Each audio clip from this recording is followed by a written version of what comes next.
This is Pet Life Radio. Let's talk pets.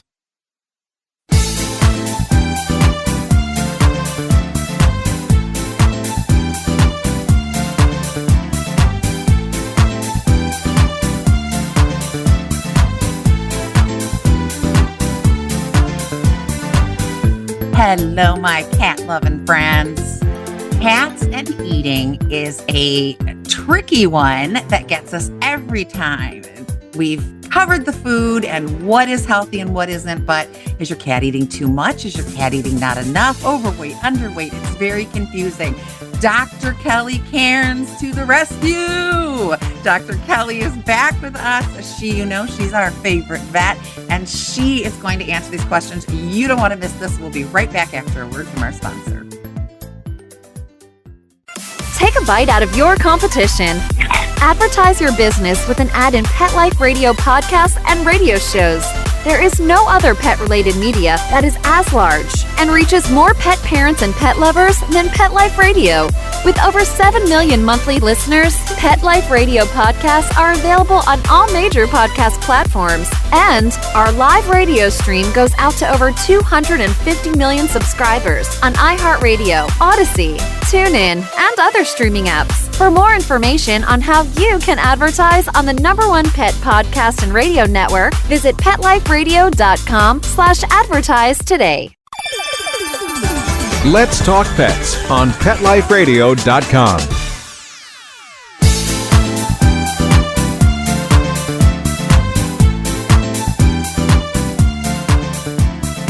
Welcome back to 19 Cats and Counting. I am your co-host, Linda Hall. As always, here with my lovely BFF, Rita Reimers. How you doing, babe? Linda. I'm okay, as you know, and if you guys follow us on our social media. The whole reason we're doing this topic was because I had a lot of questions about my Missy kitty, who was hungry, but losing weight. She had diagnosed thyroid, and we lost her 2 days ago. So I do still want to talk about her, because her situation might pertain to some people listening out there. Definitely. Dr. Kelly has the answers, I hope. Welcome back, Dr. Kelly. Thank you so much. I don't know if we tell you enough how much we appreciate these visits. We always really learn something, and we know our listeners do too. Hey, look, your glasses match my shirt. Ah, yeah. We're catified I need today. those. 2024, ladies. It's so great to be back with you. And this is going to be an amazing kitty-filled 2024. I will share with you. It is the year of the dragon. Ooh. And the Vietnamese New Year. They're starting the year of the dragon. That's going to be coming up in February, but I'm still deeming it the year of the cat. Every year is the year of the cat. I like Can you just it. say that? Yes. I love Definitely. that. Every year is the year of the cat. I like it a lot. Well, and I love that, more rescues are realizing cats need just as much help as the dogs do, and they're becoming a very popular subject for new product lines and things too, that we're testing some things now. Let me start with the basics, because we've had clients tell us before, I'm feeding my cat, blah, blah, blah, blah, blah. Is it enough? And backing up, different breeds grow differently, reach maturity differently, size, weight. What is there a metric to look at and say your cat is this, so it should have this? Magic formula. Yes, the crystal ball. Well, there are some guidelines we can use when we're asked, trying to answer the question, is my kitty eating enough? And the first thing, cats, just like people, are individuals. So there are best practices we can apply, and then we have to look at what's working for that specific cat. And really the biggest thing we're looking at when we're answering the question, is my kitty eating enough, is we're looking at the body weight and the body condition. So body weight, objective pounds, body condition. Do we have enough muscle mass? Are we losing muscle mass or muscle quality, or having any muscle atrophy?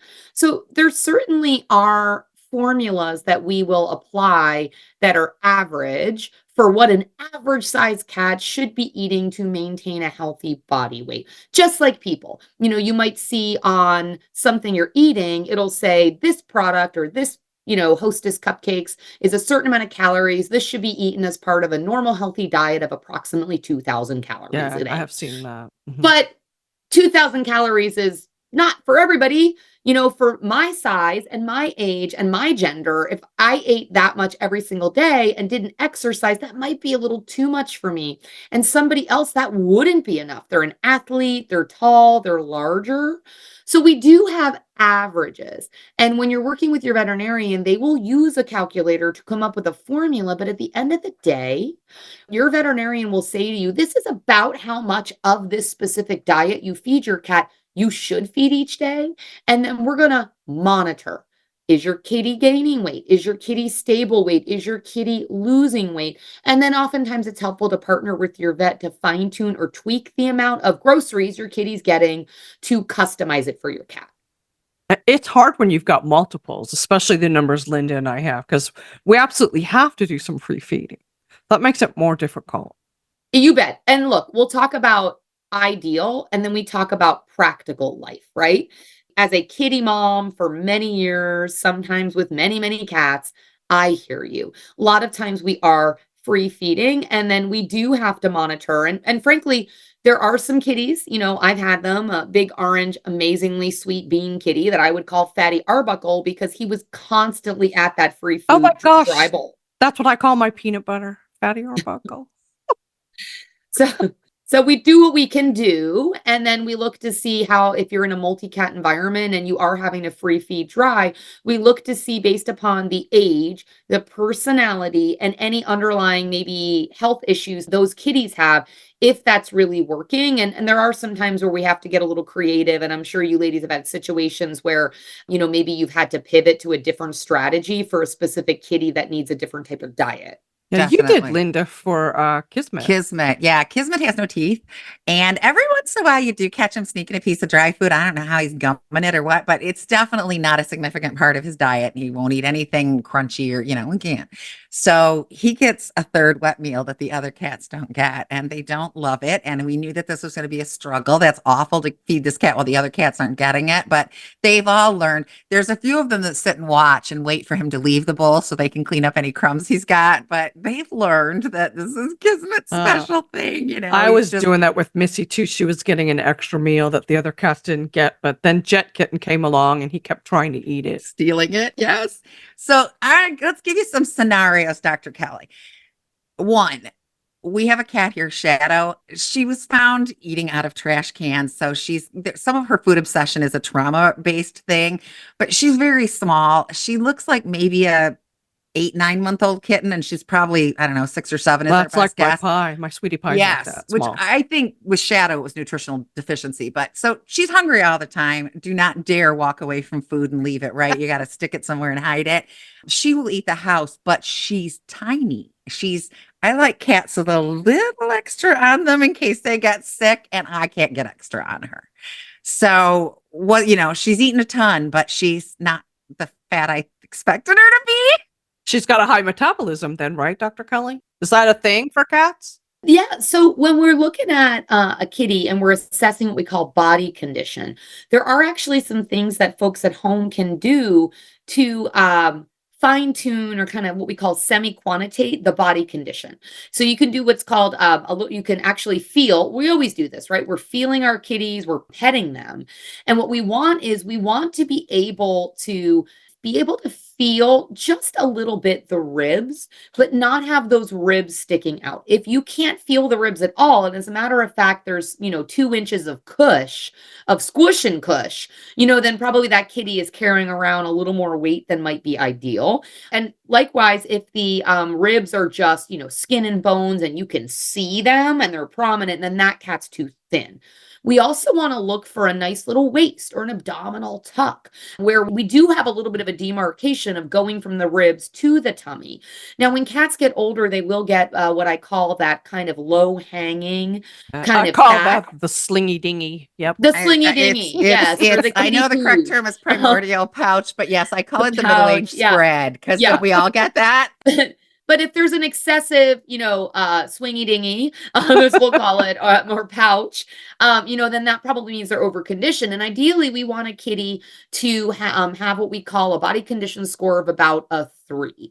A 4, they've got some extra padding. A 5 would be really a lot of extra padding. A 2 would be getting too lean, and a 1 is just emaciated.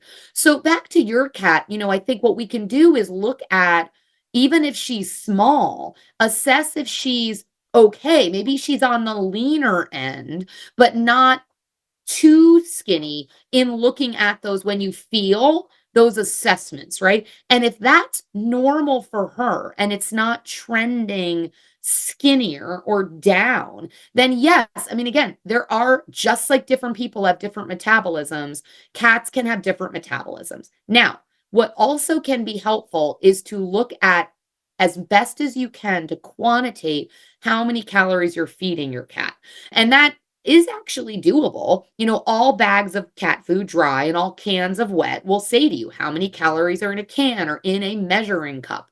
So you can get a pretty good napkin math. Even if you do feed some appropriate treats, they have calories on there too, to be able to say, wow, you know what? She seems like she's eating a ton, but when I look at her weight as stable and not dropping, and when I look at how many calories she's actually getting, maybe it's the high end of when you talk to your vet, that kind of napkin math formula of what's average. Maybe it's high end, but it's still within the bell curve. And then you say, that's normal for this kitty. That's what I think, and I do that once a month. I try to get my hands on each cat and go through a fully, they just think I'm petting them and loving them. But, Oh, you said the word treat. You see. Hi, Galway. So I'm being stared at because I said the word treat. But yeah, her ribs, I can feel them, but they're not sticking out. So I guess she's a healthy weight. I guess I'm just used to big cats. And it's like, you're too little. It's harder with the fluffy ones too, like Sweetie Pie. She's a little cat, like your cat, but she's really fluffy, so it's hard to get in there and get an assessment of how she is. She feels okay, but if you just look at her, she looks fat because of the fluff. That is a very good point. My Karma, before I put her down, she's Maine Coon, and she looked okay to me. And then one day I got my hands on her. She was a former feral, so you didn't get to pick her up much, but she was getting sick. And I was like, she's so light. I like flipped out. I didn't realize because of all that fluff and fur. Yeah, that's what happened with me and Missy. And when she first started losing the weight, till I picked her up, I didn't notice she had thyroid issues. And I know we've talked about this. She was hungry all the time, but she just wouldn't eat. Even when we got her on the methimazole, she would eat a little bit, but then she would be under my feet in the kitchen, like she's hungry, but I just couldn't get her to eat enough. Why was that happening? Wow. And this is the question of the ages. So let's try to unpack something that I don't have magic crystal ball for, Sure. right? And sometimes kitties can be weird, but I do think there are some reasons why that could have been happening. So in general, if a kitty has an excessive function thyroid, they will tend to be starving and actually eat the food, right? Yeah, I've had those. Right. When kitties tend to be sick for a lot of other reasons, they would then, law of average, stereotypically, not maybe be nauseous or not feel well in the tummy, and then just act like they don't want to eat. So with what was happening with your kitty is kind of a little bit outside the law of averages, where she was seeming starving, but then you put the food in front of her, any food, and she didn't want to eat it. So I think there's a few things that could have been going on. And some of this might be maybe a little anthropomorphizing what happens in humans to animals. I'm speculating, but I think we need to consider it. I know we've all been sick. I've been sick in cases where I do feel really hungry, but maybe I've lost my sense of taste and smell. I'm starving. And then I go to start eating and it doesn't really kind of scratch that itch, so to speak. And I kind of put it down and walk away, but I'm still hungry.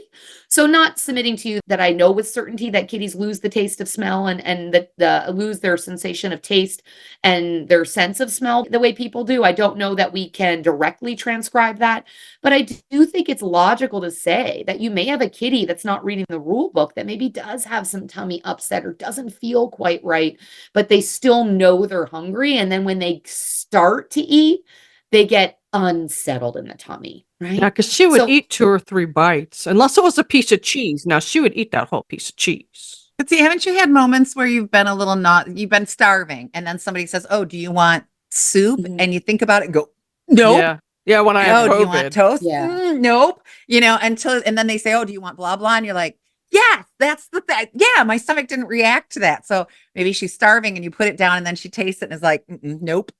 But she's still starving.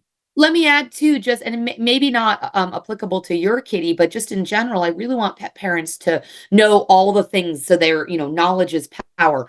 There are also a lot of times when a kitty might be really hungry, but they have what we call a pseudo anorexia. And what that means is that they're really hungry, but they don't eat because there's something physical that's causing them pain or discomfort or inability to eat, usually related to a problem in the mouth Yeah, or I've seen that throat. too. Seen Right? that. So again, maybe Definitely. not applicable for your kitty, No, but not for it's Missy. super important because what pet parents should be having their vet, and vets will do this. They will do a full physical exam and pay really close attention to the oral cavity. It's another reason why we want to be proactive with that dental care. Right. Kitty might have a resorptive lesions or problems with the gums. They might have a tooth that's very painful or a mass growing inside the mouth. And your vet's going to evaluate for that to try to figure out if that's what's causing the issue. Especially if you see a lot of drooling that's not normal. That's a good indicator that there's something going on in their mouth and there's some pain involved. That's why they don't want to eat. We took in a sanctuary cat, Zookie, and he would take a bite and then he would throw his head Throw back it like he was back. throwing it back. And so, yeah, immediate vet and teeth He problems. had to have some and teeth pulled, yeah. he got them pulled, and all of a sudden, Rita said he lives at the food bowl now. He He's like, does. he was trying But he to make still up won't for eat wet lost food. time. He'll only eat dry. And I have 2 cats that will only eat dry, and it worries me. That's a good question. I actually wanted to ask that. Thank you. So Actually, before you how- answer, let's take a quick break. Okay. I know those sponsors, but we love them. We'll be right back with Dr. Kelly. Molly, here's your dinner. Zeus, that's not your food. Don't let that happen to your precious cat. Elevate your cat's eating experience with the Cat Tree Tray. The Cat Tree Tray keeps your cat's food off the floor and conveniently located on the cat tree. It's the perfect way to eat.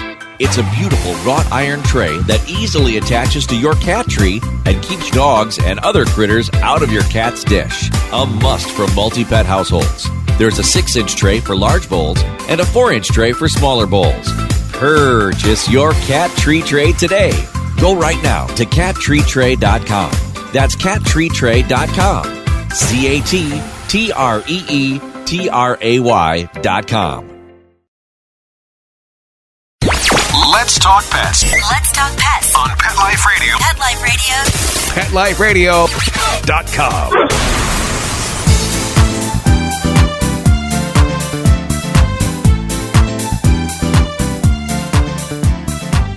And we're back to 19 Cats and Counting. We're talking about cats and appetite.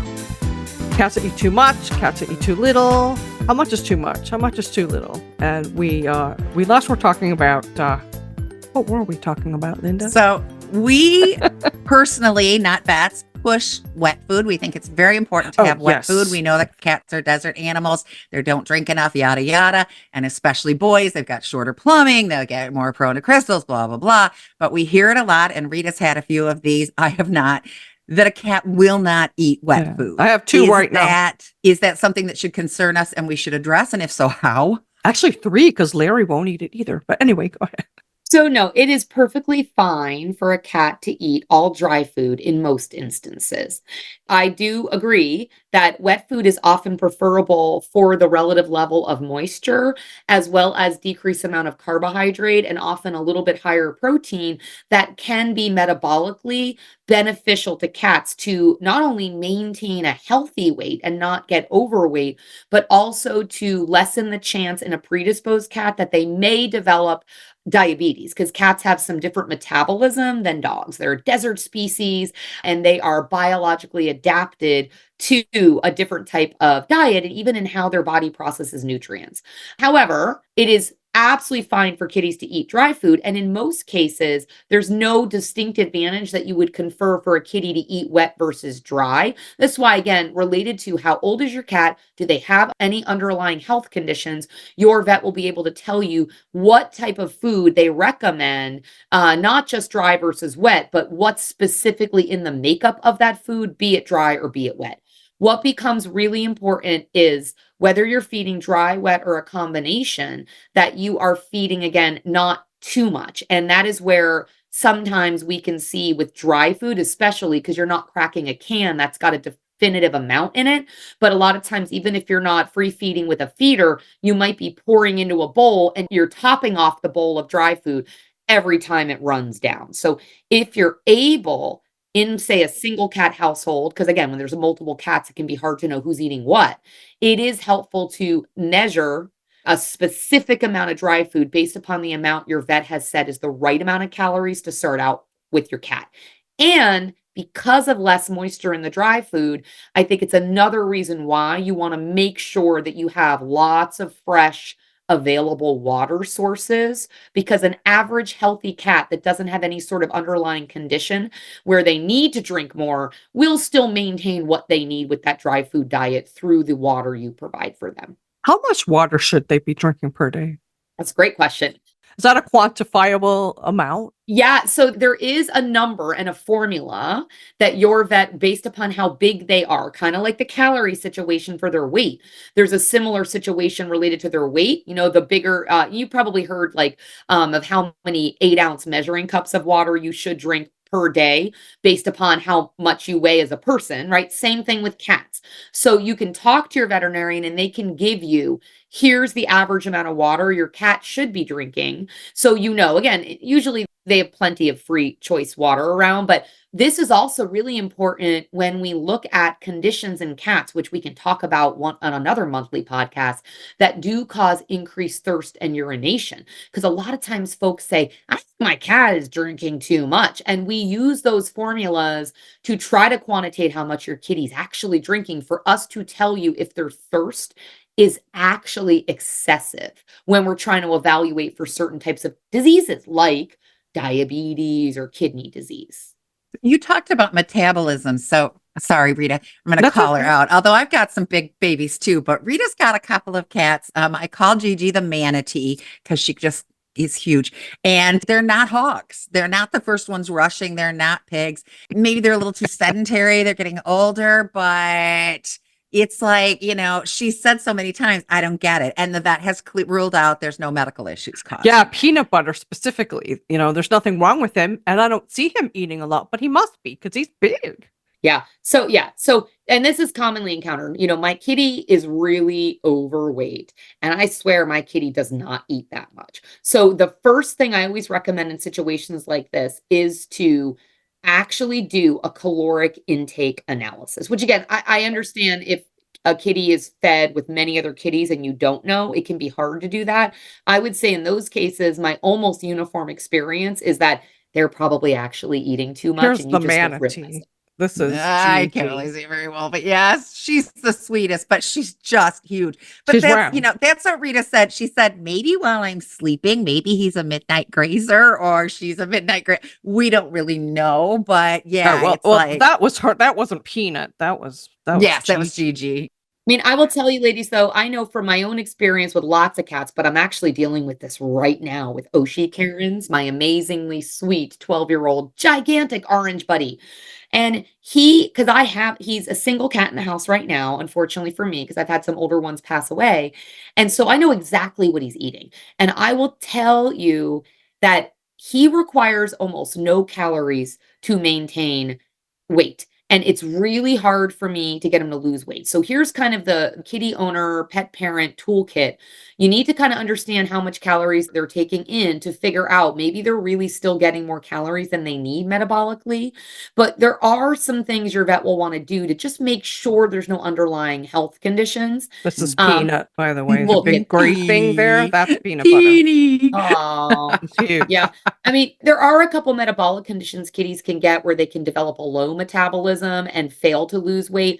Those are much less common than dogs. Like in dogs, hypothyroidism. And in people, very common. That condition is really uncommon in cats. Usually they get hyper or high Hyper. functioning. I'm so jealous. I know, right? Let's call a spade though, right? The average middle-aged to older kitty is going to have a slow metabolism. And if they're the average indoor kitty, they are very sedentary. Yeah, They he's don't get a lazy. lot of exercise, right? And that can lead to obesity despite them not eating very much. I will tell you, my kitty is eating, and this is for targeted weight loss. I've calculated he's literally eating 1/2 cup, measuring cup of the dry food he gets, and he's getting 1 tablespoon of wet food a day. And that seems like nothing, right? I was going to say, if you were a client and told me you're feeding your cat that, I'd be, wait a minute. No, Does no. he seem hungry though? Is he satisfied with that? He does want to eat more. He is not losing weight. He's got enough calories for him. And when you look at the math on that, he's getting a couple hundred calories a day. So here's where, again, I'm not making a recommendation for any one specific cat. You need to talk to your veterinarian and have them give you a recommendation. But the average 8-pound to 9-pound cat who's middle-aged with no health problems and doesn't do a lot of activity probably needs no more than 300 calories a day. Sounds like I might be overfeeding even the wet food. They each get like 1/3 to 1/2 a can twice a day, and then I have the free food out. You know, the little cans. Yes. So this is where, again, if you have a kitty that you say, boy, this kitty's really overweight, and I don't think this kitty's eating too much, kind of do a little bit of math, and your vet will just adore you when you can say to them, hey, can you do a physical? Can you give me a recommendation? Make an evaluation. Is there a test we should do right now to evaluate this? But you also are able to come equipped with, this is what I'm feeding, how I'm feeding it, and the rough napkin math on those calories. That'll be really important for your vet. And then they'll kind of let you know what to do. I don't want anyone thinking they should just randomly cut calories in half. Always partner with your veterinarian. Definitely. In terms of what I'm doing with my cat is calculated and has been a part of a gradual weight loss plan. So I'm not recommending anyone go and only feed their cat a 1/2 cup of food. I'm just sharing with you. Yeah, share. Yeah. I had a PetSet client cut down her cat's food because she wanted them to not eat dry anymore and she wanted them to lose weight. And then she said, how come my cats aren't pooping anymore? I said, well, because you're not feeding them enough. They have nothing to poop out. And so My she went cat's to her pooping vet just fine. and put them on the right Yeah, amount of exactly. food. Well, I was going to say that could be a good metric. So She just arbitrarily decided on her own she was going to give them each a 1/2 a can of Fancy Feast a day, and that's it. The biggest thing, and you guys know, I always beat this drum, but really it is the best thing to do. We're here. Your vet is here for you. They're going to want, for this topic, like every other topic, to have a conversation. Look at the body condition, show you how to palpate or feel those ribs and the tummy tuck, make an assessment, weigh your kitty, and then make a recommendation for you. And then you partner, if you need to have your kitty lose weight, you partner with your vet in a tailored weight loss plan. And remember too, you can weigh your cat at home. No, they may not want to hold still on your scale, but I do this with my own cat. I get on it, I weigh myself. Then I tear the scale, I get on with my cat and I hold him. yeah, And then do a and little do the math. subtraction. Exactly. If I could afford to have a chip feeder for every single cat I have, I would. Oh, I know, right? But, 18 chip I need feeders. 18 chip feeders. Well, and some of my cats will.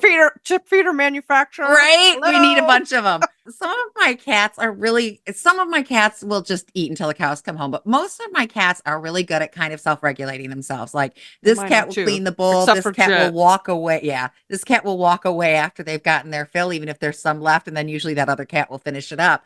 But what if my cat is stopping and is losing weight?